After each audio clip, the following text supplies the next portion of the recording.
555-722-113 or email alac@cental.org.lr. Let's thank the government and people of Sweden through the Swedish International Development Cooperation Agency (SIDA) for providing the money for the National Integrity Building and Anti-Corruption Program NIMBA for an additional 3 years, January 2024 to December 2026.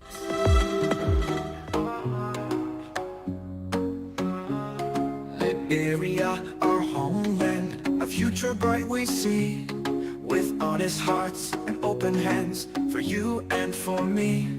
But shadows creep and darkness hides where secrets like to stay. Cental steps into the light to chase those clouds away. Shine a light on every corner, clear and bright.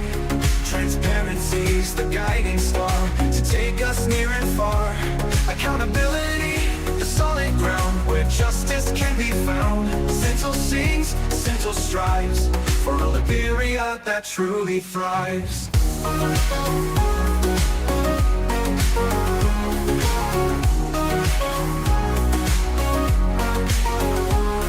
From ministries to market stalls, from city streets to farms, we're watching close, we're asking all to keep us safe from harms. No more backroom deals and lies, no more corruption sting.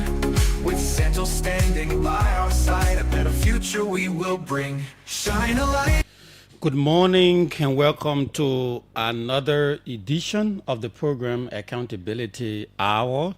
This program is produced by Cental, and Cental is the Center for Transparency and Accountability in Liberia. We are the national chapter for Transparency International, which is the global coalition against corruption with chapters and networks in about 120 countries around the world. My name is Edward Blamo. I am your host, and as well, I'm responsible for media and communications at Cental. And this program is an activity of our National Integrity Building and Anti-Corruption Program, which is, the duration is 3 years and is funded entirely by the government and people of Sweden through the Swedish International Development Cooperation Agency, SIDA. Today we have as guest program officer at Cental, Andrew D. Johnson, and he's also focused specifically on another project that we are implementing, which is funded by the government and people of Ireland through Irish Aid. He will talk more about that project and some of the things that they've done over the last couple of months. And that project is called the Strengthening Political Governance and Accountability in Liberia. And he will talk more about that. Why are some of the things that they're doing in terms of strengthening political governance in Liberia? What are the efforts that they're making to strengthen accountability in Liberia? And a lot more of the activities of that project. But before we do that, we will take a very short break. And once we return, we will get straight to... Shine a light on every corner, clear and bright. Transparency's the guiding star to take us near and far. Accountability, the solid ground where justice can be found. Cental sings, Cental strives for a Liberia that truly thrives.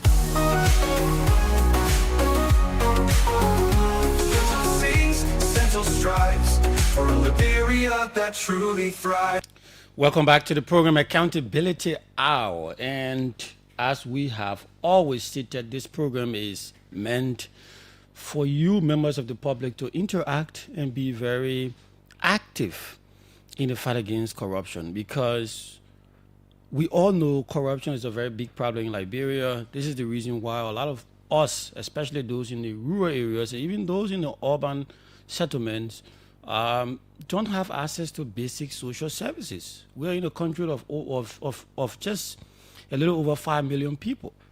If the resources we have and the money we generate in this country, and if they are distributed in a very efficient and effective manner, that covers everyone, we will not lack electricity, we will not lack water facilities, we will not lack quality health care and other essential services. It's because of corruption that a lot of our people lack these things, because people feel that resources that belong to a vast majority of the people should end up in their pockets.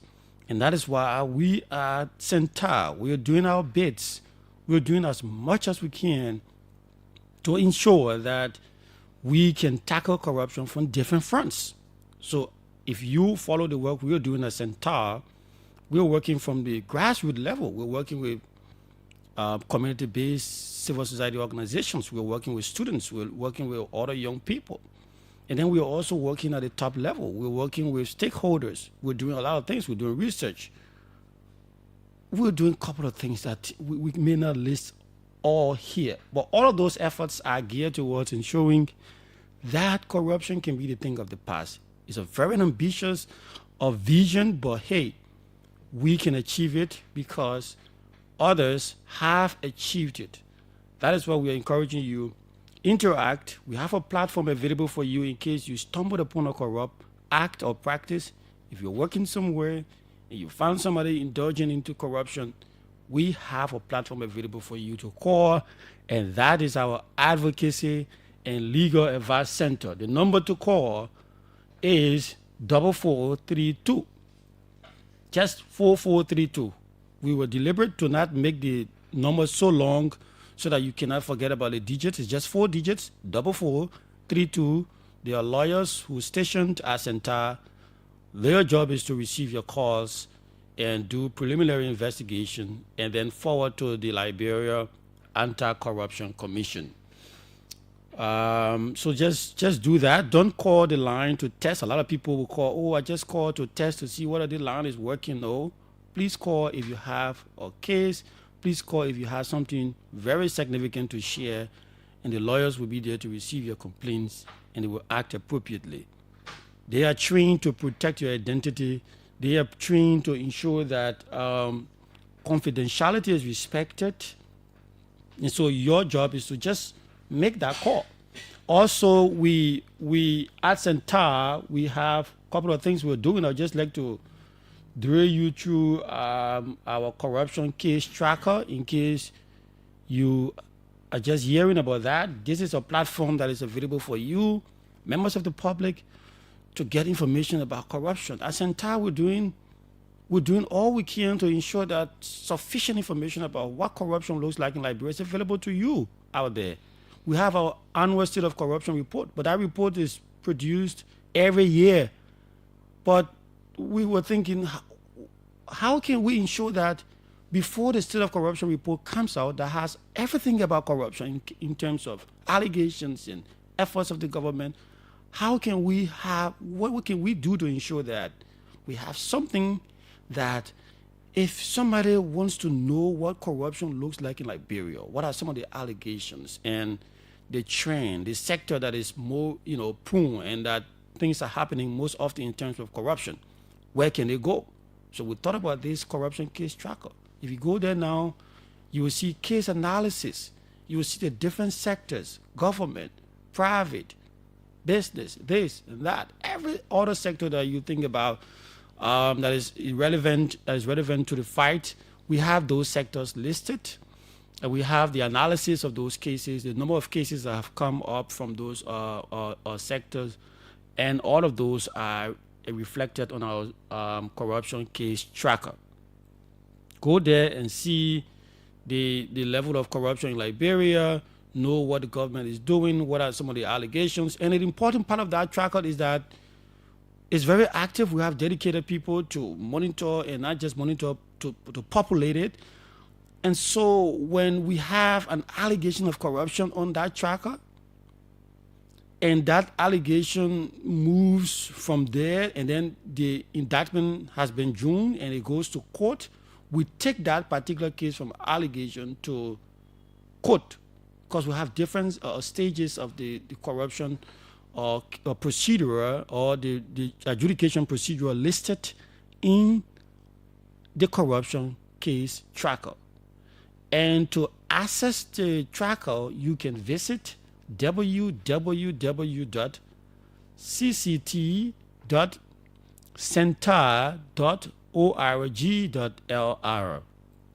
Again, it's www.cct, which stands for Corruption Case Tracker, .centar.org.lr. Once you hit that link, you will have access to our corruption case tracker, and then you can know all you need to know about even the latest allegation of corruption is reflected on that case tracker. So it helps you to do research. If you want to do research, what corruption looks like. Of course, we have our state of corruption report, which is more detailed, but this case tracker is up to date, is real time, is happening as it happens. It is reflected on the tracker. So that is that for what we do. And at Cental, in our corruption case tracker, we will now turn to our guest, who is Andrew Johnson, a program officer at Cental, who's responsible for implementing the Strengthening Political Governance and Accountability in Liberia project that is funded by the government and people of Ireland. Good morning, Andrew. Good morning, Mr. Blamo. It's a pleasure to be in this Cozy studio this morning. So tell us, if somebody who's just listening and don't know much about what you're doing as part of your Strengthening Political Governance and Accountability in Liberia, what is it about? I've already mentioned the donor, but who are your partners? What are the thematic areas? What are some of your focus as relates to that project? Thank you very much.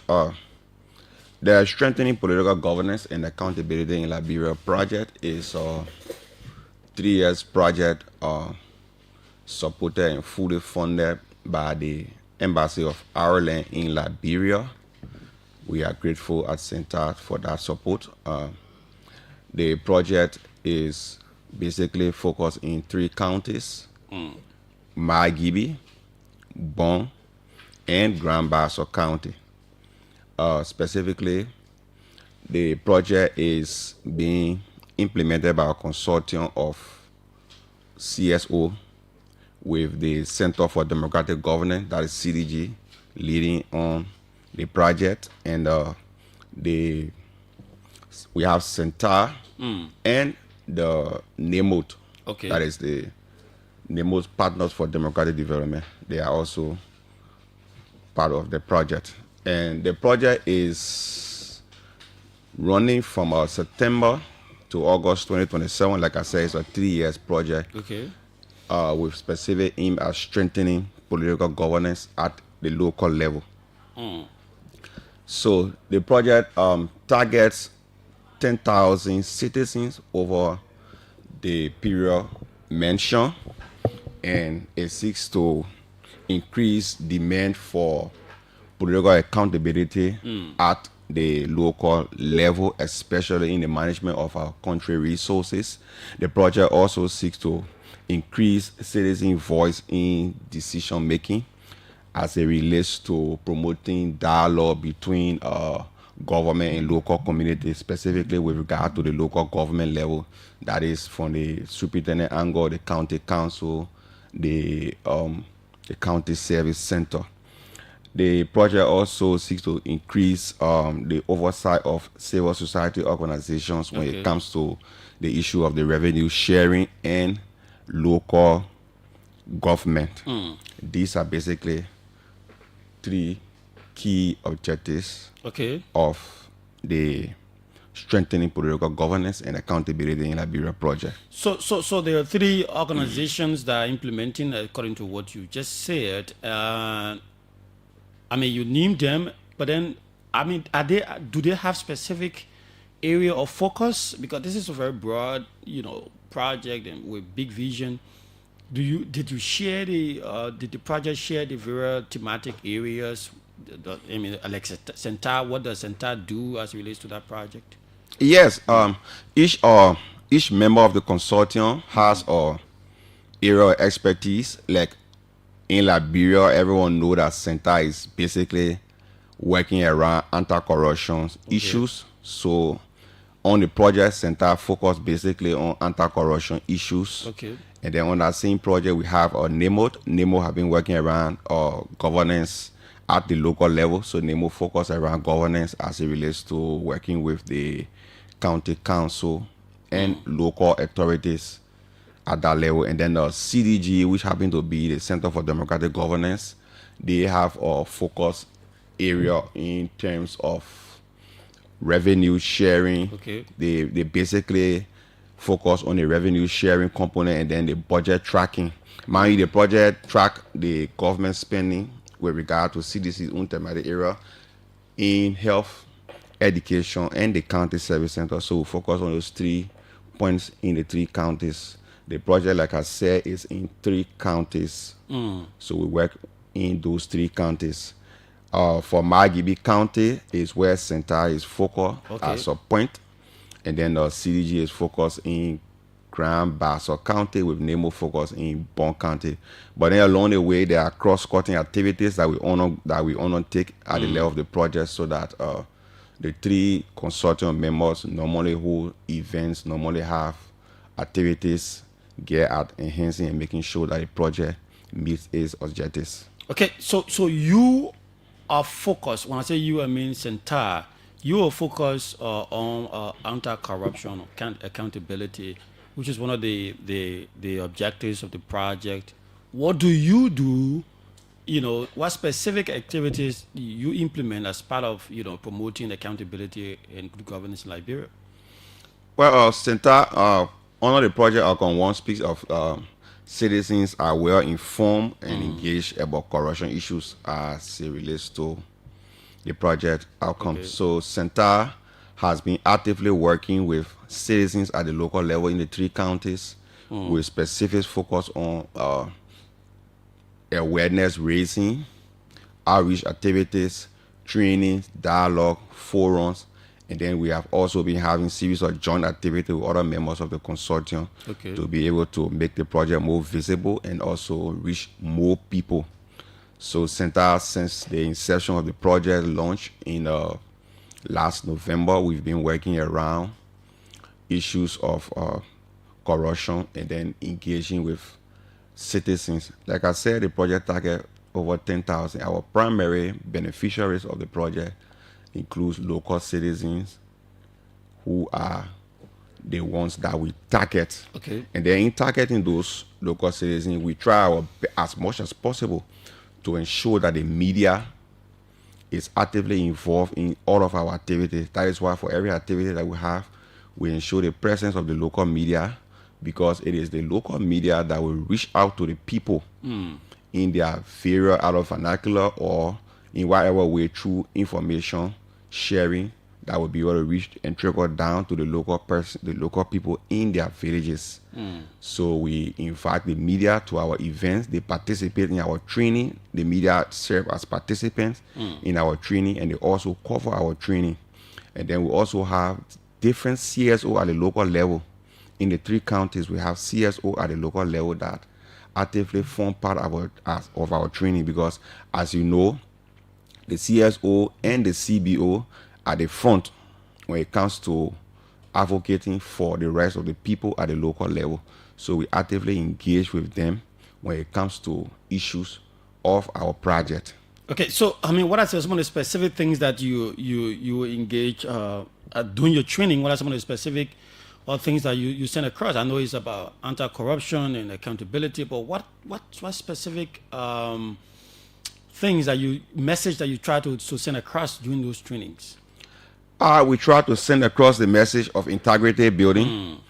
We try to send across the message that citizens have the right to engage their leaders to account for whatever they have been taxed with. Because as you know, at Cental, we always define corruption as the abuse of entrusted power for private gain. So citizens have to corner their leaders in a respectful manner to account. So we try to engage the locals in a way that they will be able to know that it is their right to demand accountability from people who they are elected and people who are appointed by those elected. So that is why we engage in series of activity.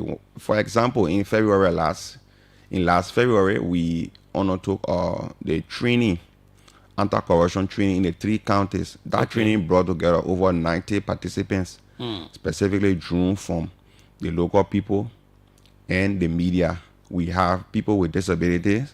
We have people from the CSO. We have ordinary youth and students participating in that training in February. So as a result of that training, citizens were able to understand the issues of corruption. They were able to understand the various anti-corruption laws that are on the book. They were able to understand the new mandate of the amended LACC Act. They were able to understand issues as it relates to whistleblowing. They were even able to go as far as knowing how to report corruption using Cental's 4432 hotline number. And also to be able to go on our websites and check and track cases of corruption that are reported in the media and populated on our corruption case tracker. Okay, so during these trainings, do you also ensure that the leaders, I mean the superintendents, the commissioners, and others are involved? Are they interacting with your citizens? Is that how it's structured? Do those trainings? Yes, sure. We take into consideration the fact that our primary beneficiaries, who happen to be local people. We also have a secondary beneficiary of the project. Those are local officials, the county council, and then the county service center. So during our trainings, we ensure that representation is done from the level of the county council, from the level of the local county authorities. That is why in almost all of our activities in the various counties, we ensure that the presence of key officials from the office of the superintendent, that is the local authority, they are always present in our training. And thankfully, we are grateful for the level of cooperation we have received from the superintendents and the county officials of the 3 counties. We have built a partnership that is working. We have been able to ensure that those we engage at that level are cooperative in terms of the work that we do in the counties. They applaud us for the work that we do in the counties. I know as part of the project, you are focused on Margibi, and most of your work is done in Margibi. I mean, have there been a time that you've had the superintendent present in one of your trainings? Yes, we had a superintendent in one of our trainings. That is the outgoing superintendent, Anthony Victoria Woloba Duncan. She has been cooperative, and then when she's not in, she normally have proxies from her office. That is, we have the county administrative officer, and Semo, who always attend our activities, and then we also have the county finance officer. If those people are not there, they normally send the county information officer or the administrative assistant to the superintendent office to form part of our activities. And those people, they have actually been of great help to the project in terms of cooperation. Okay, you've just had this feedback forum. Why did you think it was necessary to have a feedback forum? Thank you very much. The feedback forum came about when we realized that we've engaged our people over time through series of different engagement, our dialogues, our trainings, and especially our outreach in the various communities. So there were concerns that they raised, and those concerns were noted, and then we compiled them into a bucket list that we thought to use and call them back in the forum, especially those who have raised concerns, those that we couldn't get to. We had representation from their various communities present that we'll take the message back to them, and then we also brought on board those who will be able to release or the concerns raised, those who will be able to address those concerns. Okay. That's why we had the feedback forum. Now the feedback forum was held in the 3 counties. Okay. Though we work in Margibi mostly, but the feedback forum cut across the 3 counties because, like I said, we do cross-cutting activities. So we cut across the 3 counties. We were able to engage with our people in the 3 project counties, that is Bom, Basso, and Margibi. So we brought folks from the LACC, the MIA, the county council. What is MIA? The MIA is the Ministry of Internal Affairs. The Okay. LACC is Liberal Anti-Corruption Commission, and the county council to be able to address the concerns raised by citizens.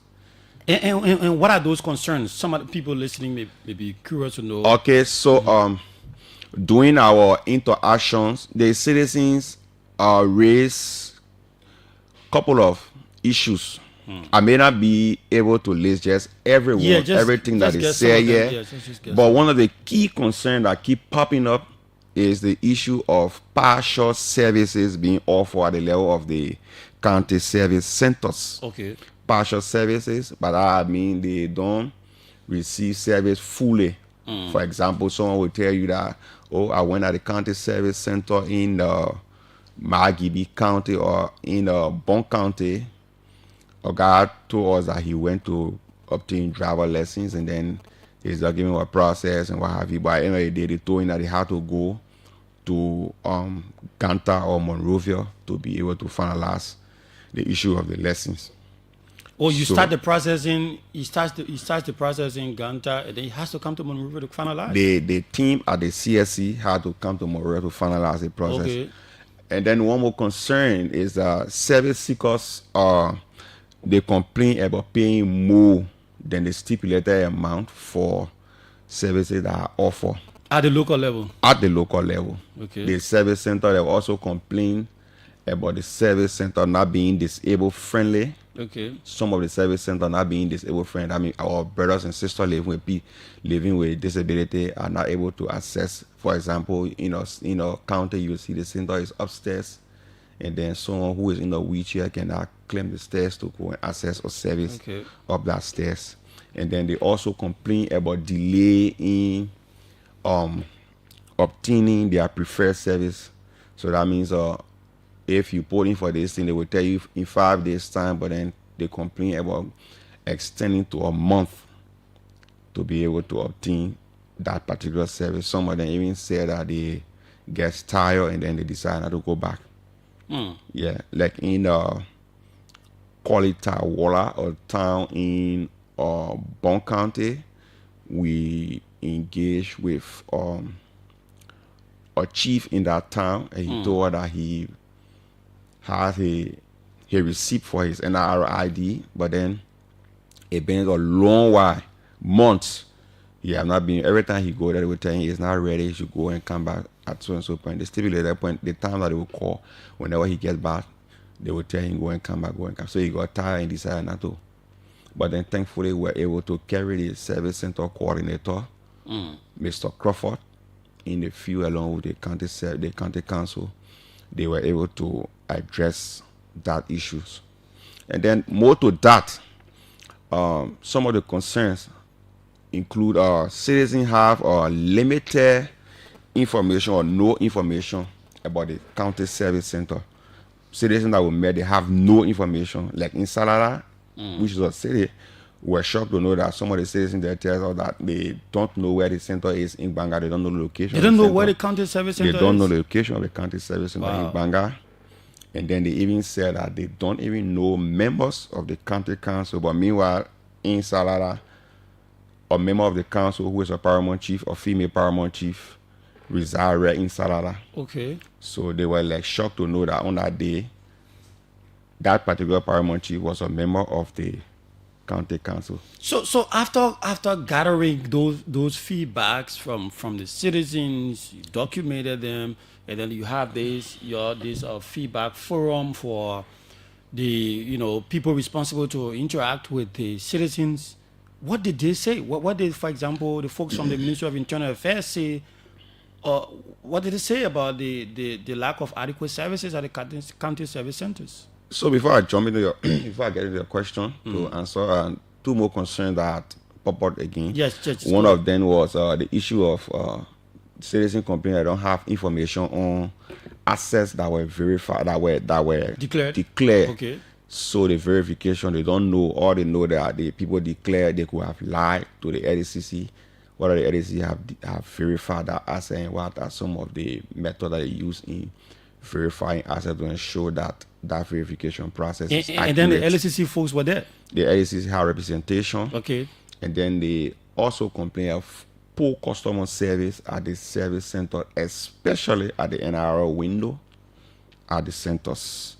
So these were some of the concerns. You mean NIR is the National Identification Registry window at the center.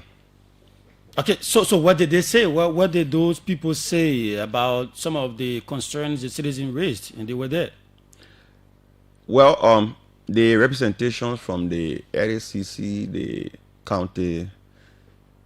the county council, the Ministry of Internal Affairs, and the county service center, they were able to address some of the concerns. For example, the LACC representative at the forums told the citizens that what was the name of the LACC? The LACC were represented by Madam Vivian Akoto, okay, who is the chief of staff to the chairperson. All right. And she told the participants at the forum that the LACC is currently verifying the assets, and the LACC work with the LRA to have adequate verification done using a specific app to verify assets that are declared. For example, if you have a structure here, they work with the LRA, they work with the Liberia Land Authority to be able to have accurate verification done for that particular asset. Did they say they've started that already? They started, she said. Okay. They started. Yeah, she said they started that. Did they say how many assets they verified as of? It's an ongoing process. It's an ongoing process according to Bada Akoto. They are currently on. They are currently working on that. Okay. How about the other concerns? Okay, so for the concern relative to PWDs that were raised, one of the county service center person who spoke said that one of the reasons is the bidding that they occupy, the concern came from a specific county. Okay. Which county was that? Grand Bassa. Grand Bassa, okay. And the building that they occupy in Grand Bassa is the old telecom building, and that building was given to them to use by the government. So they are working out modalities to see how best some of the windows that are upstairs that have preferred services for PWD, like the NRL window, will be brought downstairs so that the PWD can have access. But they are working out modality to have the center become more disabled friendly. And then stipulated amount with regard to overcharging, that was a major concern.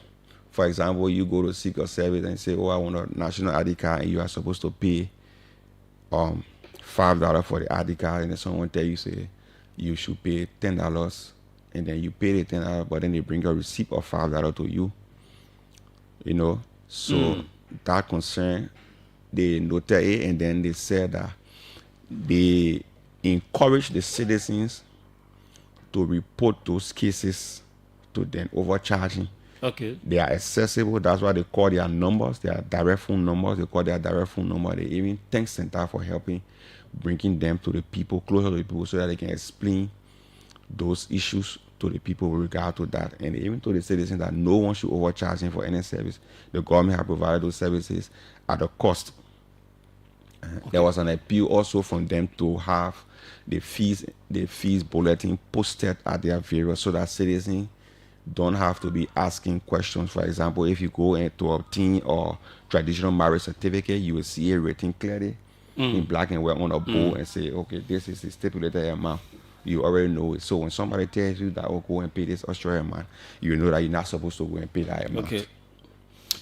But I mean, one very major issue, which is the delay in the completion of services. You know, somebody has to, wait until the team gets to Monrovia before they can complete their service.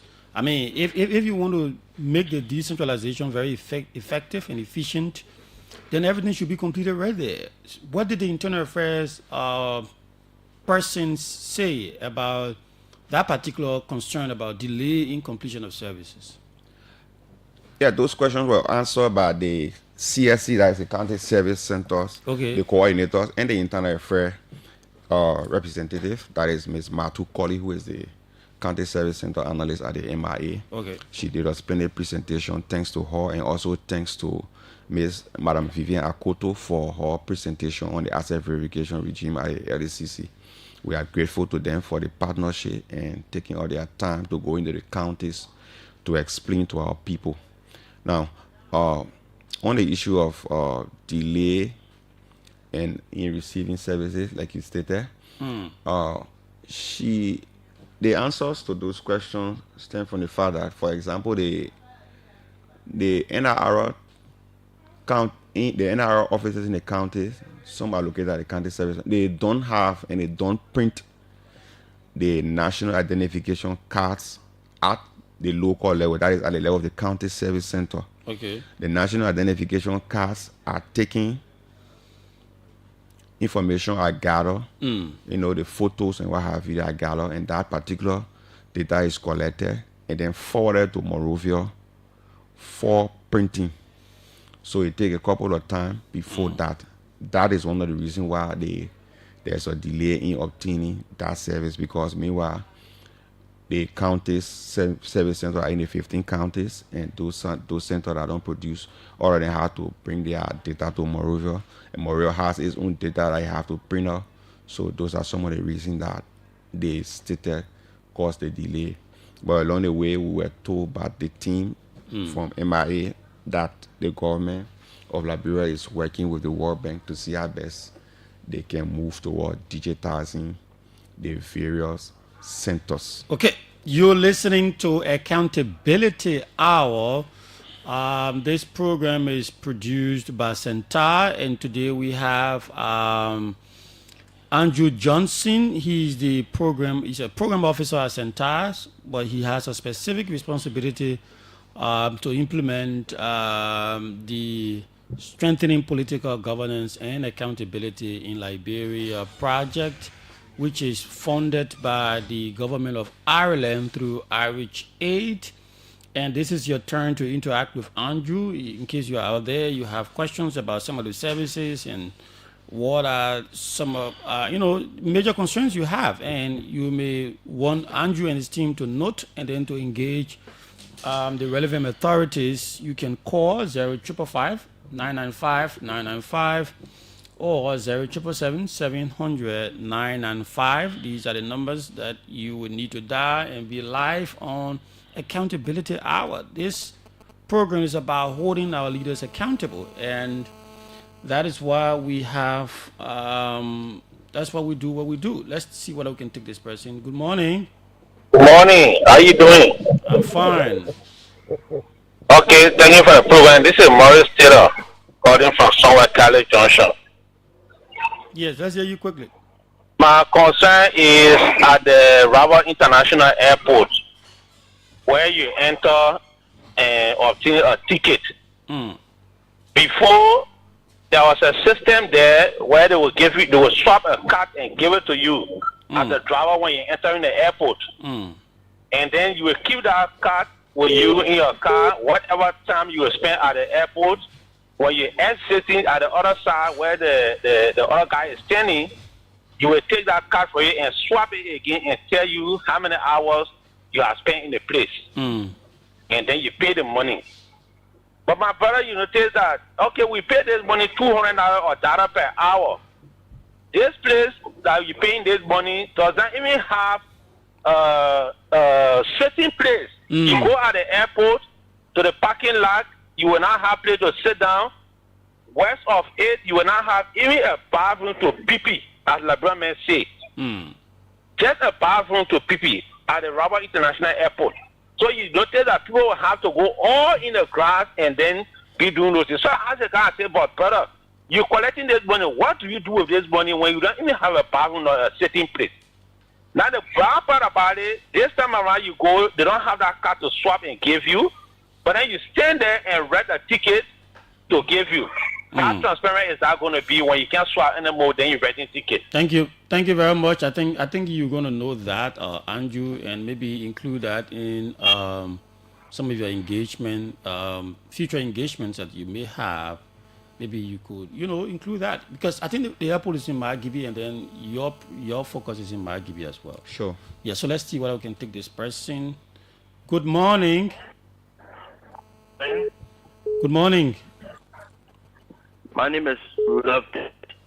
I'm the project MAE officer. Okay, let's hear you quickly. For the core governance. Let's hear you, sir. So I just want to contribute to my colleague Andrew. He spoke eloquently, and I just want to do just a little up to what he says, because I have an oversight as well, like him, on the project.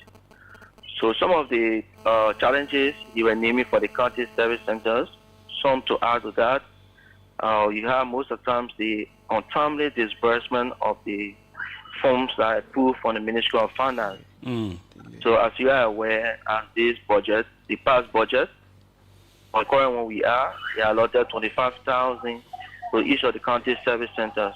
And my very normal to tell you, you have quarter 1, quarter 2, quarter 3, almost quarter 4 before you have that money disbursed to the county centers. And that amount is not for salary of compensation for employees. They are only for goods and services. So you have green machine, other offices, materials. They don't have it. So did you attempt to invite the folks from the Ministry of Finance, for example, as part of your feedback forum to answer some of the questions? So most of the times we spoke. We have had the county treasurer and the county finance officers in some of our sessions. What did they say about some of the delays? Yeah, so some of the challenges they say sometimes it takes a long time for PBC procurement processes from the Ministry of Finance, because the process has not been decentralized. So it takes a lot of processes to go through one office to another office at the central MOA, Ministry of Finance. So you have that, and it's very difficult to even have those services being rendered in the county. You have people like what my colleague said, Andrew, in the studio.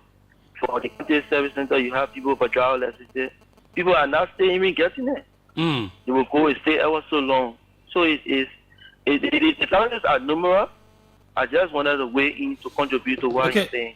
Thank you. Thank you, Andrew. If there's need, I might come back. Thank you very much, and thank you for thank you, Rudolph. the contribution. Let's see whether we can take this other person. Good morning. Good morning. You're alive. You. Hello. Good morning. Oh, I think there should be a problem with this.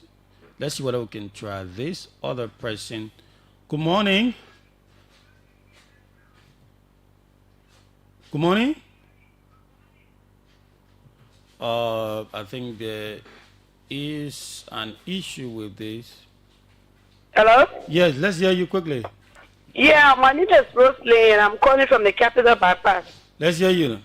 I've listened to your studio guests, and they've explained well.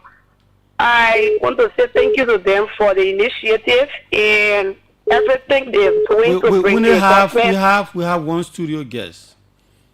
To bring the government closer to the people. Go ahead. So, with the issue of the service center, government wants to decentralize.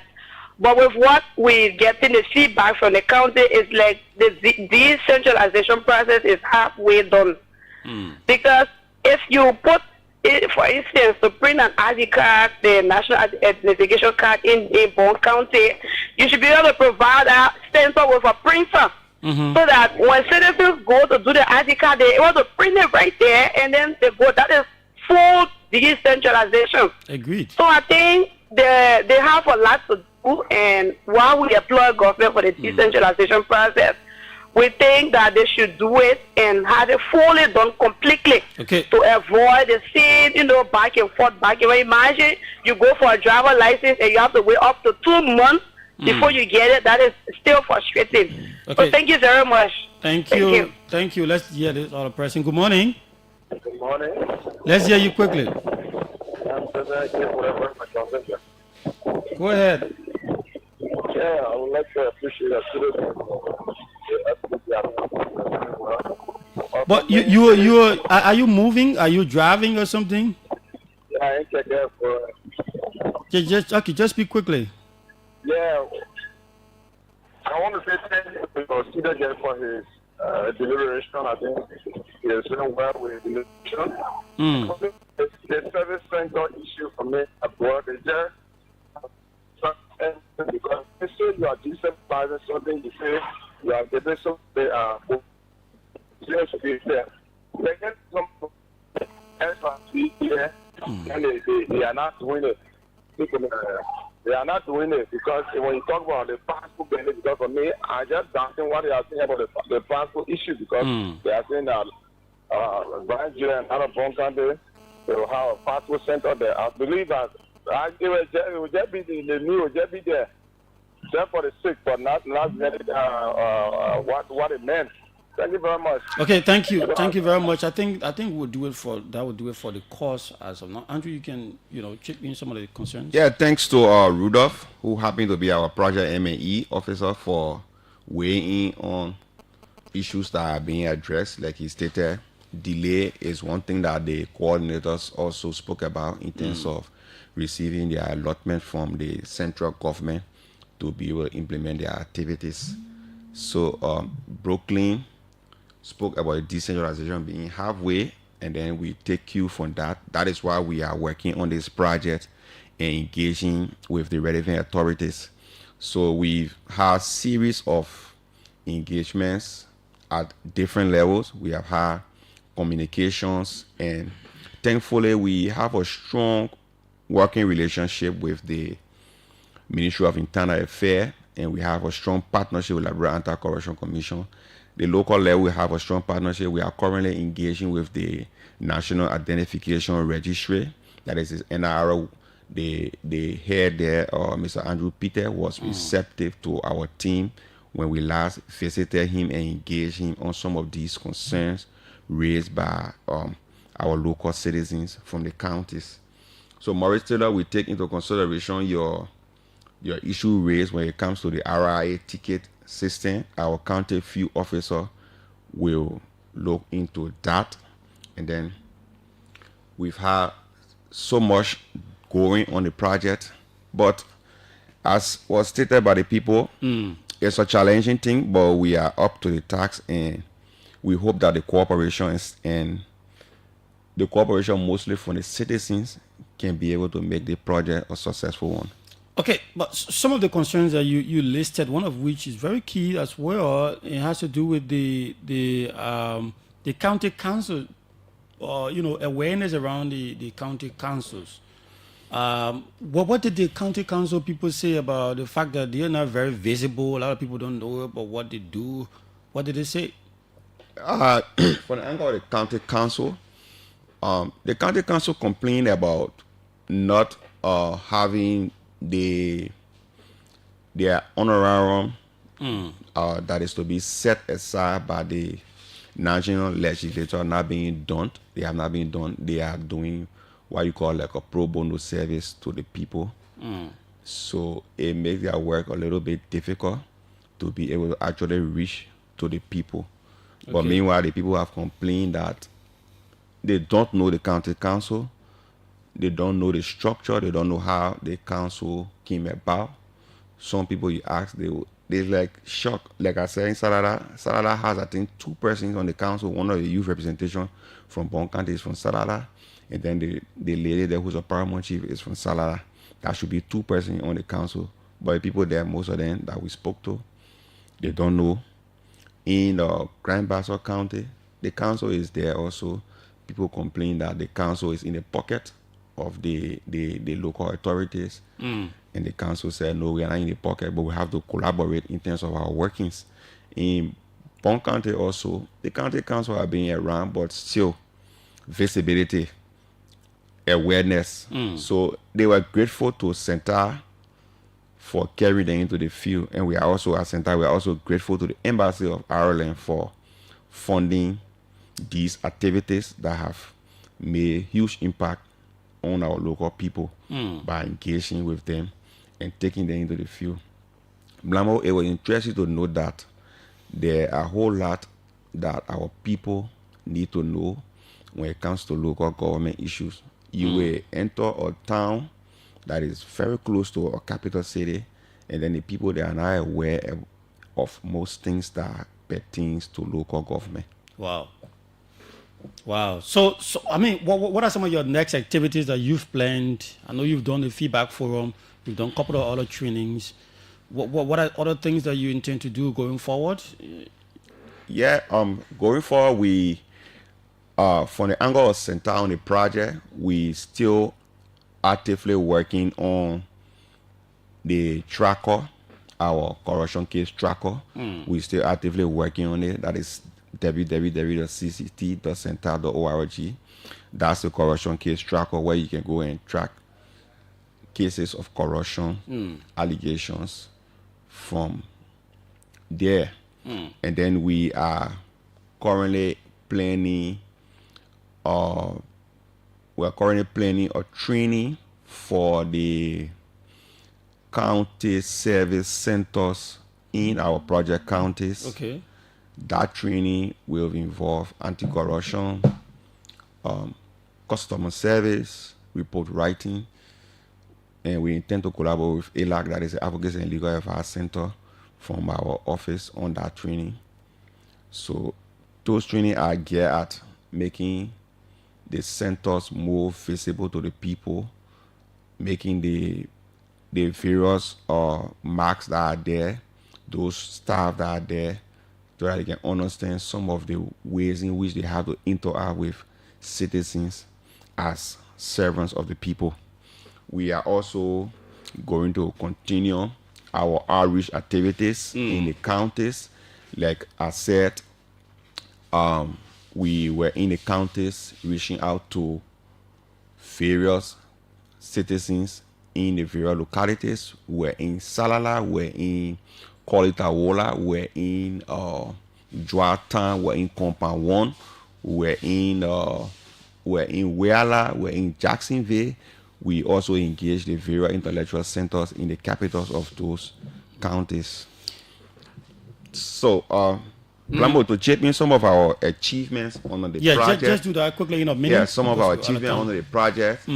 We've been over to establish 3 anti-corruption advocacy groups in our project county. Those groups are going to be advocating at the local level, and we have been fully supporting them, providing mentorship and support to them at their level, so that they can engage with their local authorities on issues of advocacy that will benefit their counties.